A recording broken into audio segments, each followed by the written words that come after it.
And out of the government's efforts to put brakes on the ever-rising household debt that now stands at $1.2 trillion. Starting next year, South Korea will tighten mortgage rules, which it believes will rein in the debt level that has been growing at a double-digit pace. Our Ji-yeon has the details. The Ministry of Strategy and Finance has laid out its plans to curb Korea's mounting household debt with the aim of resolving risks to the local economy and establishing structural changes that discourage people from incurring debt. The ministry aims to slow down the accumulation of debt increases from the current annual two-digit growth to a single digit.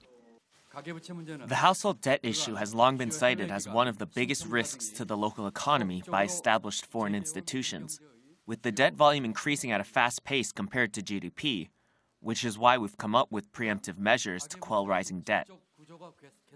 Starting next year, the ministry will increase the scope of the debt-to-income ratio.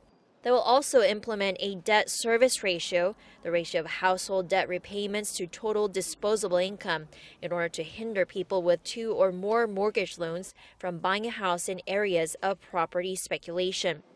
Meanwhile, the government says it'll increase support for those already in risk of default.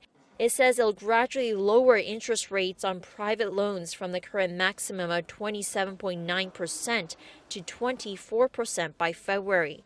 It will also lower interest rates for overdue payment from the current 6 to 9% of the unpaid amount to 3 to 5% respectively. The government says it will work on personal credit recovery by lowering interest for responsible borrowers who are repaying their debt regularly, enabling them to be issued credit cards and apply for small loans. It will also expand the number of consulting centers from the current 39 to 42 by the end of this year. The government says it has a separate program to financially support self-employed people that are in risk of default with a fund worth more than $1 billion.